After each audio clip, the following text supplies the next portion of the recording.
Thank you very much for joining us for this quick conversation. My name is Josephine Wawira. I'm from Kirinyaga County, which is a good thing to have you as we identify some of the opportunities for private sector investment and how Kirinyaga County is ready to receive this investment. Please introduce yourself first. My name is Calbert Njeru. I come from Kirinyaga. I'm the CEC in charge of cooperatives, trade, marketing, industries, and also enterprise development under the leadership of Governor Njeru. And we are happy that Kirinyaga is rising. Yeah, we are doing well. We can't complain, and all is well so far. You've just received a recognition from Embu County that you're one of the counties that he's very proud of, especially infrastructure development and how that has enabled the private sector and businesses to actually thrive. What are your thoughts on that? Indeed, thank you very much for those very good compliments from my neighbor, our chair of the caucus, Donna Francis. That's very true. It's good to have a good neighbor who is very honest with opinions. Very good to tell you the truth and give such compliments. That's very true that Kirinyaga County, under her leadership, the leadership of Governor Njeru, we really tried to create a very conducive environment for the investors. I mean, maybe just to take you one step backwards. When Governor assumed office in the year 2013 as the governor, she established what we call the blueprint or the mountain-setted blueprint, whereby she zoned Kirinyaga County in ways that anybody who comes and wants to develop or invest knows exactly where that country. We have 4 zones. We have Mwea side, which is basically more of farming and or maybe matters agriculture. We have Kirinyaga East, which is Yeshogo, that is more involved in tourism aspect and all that. Kirinyaga Central side, we deal with more of a health hub.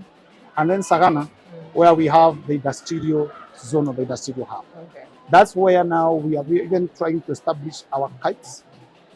That's where we have the EPZ, we have the special economic zone, because of where we are situated. Yes. Sagana Industrial Park, where the governor is intending to put up that particular city, is 194 kilometers from Nairobi town, from the capital city. We are well situated in terms of power. We are just next to a grade agri-phase grid line. The water supplies. Then we have a highway, the Kenwa-Marawa highway just past where we are. Yes. We also have got a railway line. So in terms of infrastructure and amenities, we are well situated. Okay. Anything that investor would feel that he wants to get in Kirinyaga. In terms of supply of raw materials, let me try to answer this question: why Kirinyaga? Yes. Why invest in Kirinyaga? Especially for the agricultural related value chains. In terms of raw materials, Kirinyaga, we are going to go.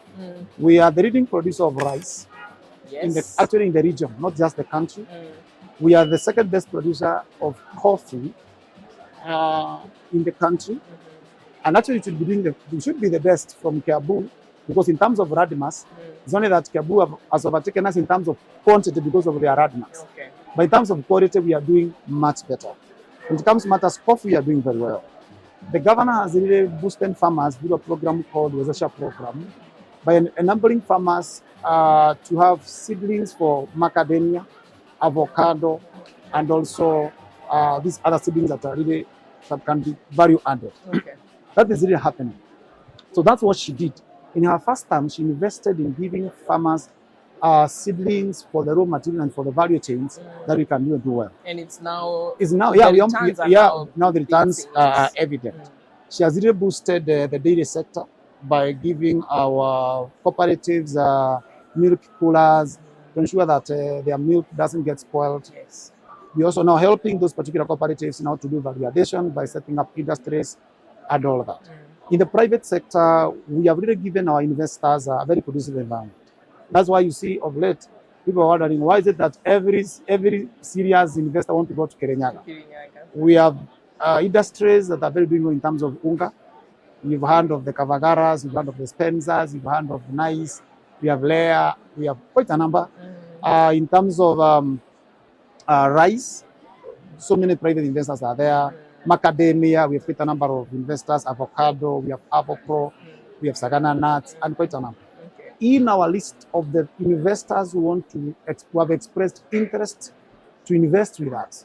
As at this morning, I received, actually I have it here, I received an EOI from an investor who wants to do warehouses for aggregation in our KEPSA. So we are over 60 plus now. We have 60 plus. And we have an authority and a board that is working on that to ensure that we do the due diligence.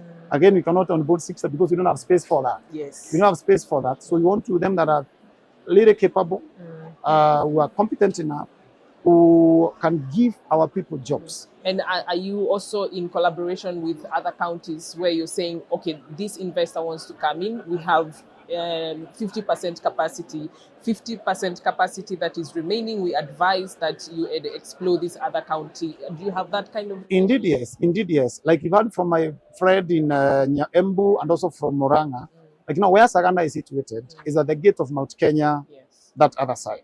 So in terms of raw materials and supply, we are not saying that everything must come from Kirinyaga. Again, we are doing consultation.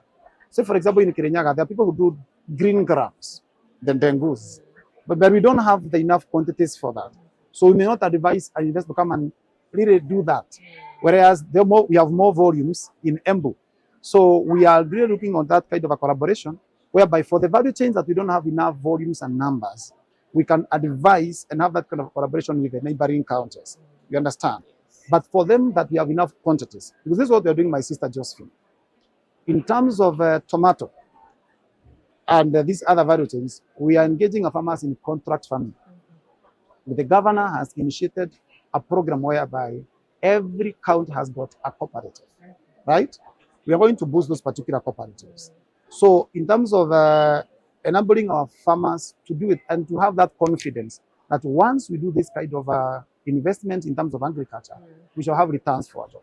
So we have not closed doors. We are having that kind of particular conversation, but for our end in Kirinyaga, we have those priority value chains, which we feel even if the other counties don't bring in, we are good to go. Yes, and we have the volumes and the numbers. Yes, and you mentioned of infrastructure, but there are also other different drivers of competitiveness when it comes to investment. We're talking about utilities, power, the cost of power for production and for the industries. We're also talking about skilled labor. Yeah. Is there any that you feel that the county is struggling with and would need immediate attention from the private sector? We don't have everything, right? So where we need to outsource skills and to outsource minds and ideas from outside, the door is open. We are engaging them. We are ensuring that anything that is involved, because we also want that particular investor to feel that once I invest in Kirinyaga, I'm going to make business and profit out of that. So even in private sector and those PPPs, we are engaging them and ensuring that anything that is required to make it successful, it is being done. From this gathering of all the 47 counties at the Devolution Conference, what has been your main takeaway that you're like, this one is actually, you would pick it up as a county, but also across all the other 47 counties, 46 counties? What is it that you feel was your main takeaway from here? Yeah, in this particular Devolution Conference, we have also learned. We didn't just come to teach others, we also came to learn. When we go through various booths and exhibitions, we've seen there are things that we can borrow from each other. So my take home is that, let me say this, Kenya can be a better country by even from learning from ourselves. There are those people that are coming, as of now, I've just left our booth. You find it is flooded by people who've come to learn what Kirinyaga County is doing as far as establishment of apparel centers, how we are promoting the cooperatives within Kirinyaga County. When you go to another booth of another county, you find there is something to learn from them. So my take home from this DEVCON 2025 is this. If we just learn from each other, we have what it takes. Just in class. If I'm good in maths, and I'm good in CRE, we just need to exchange ideas and we become better students. So Kenya has got what it takes. Our governor, we have had quite a number of people coming for benchmarking, and she also sends us to go to other counties for benchmarking. So it's something that we can really bring our hands together and come up with a hybrid. In fact, my take is this.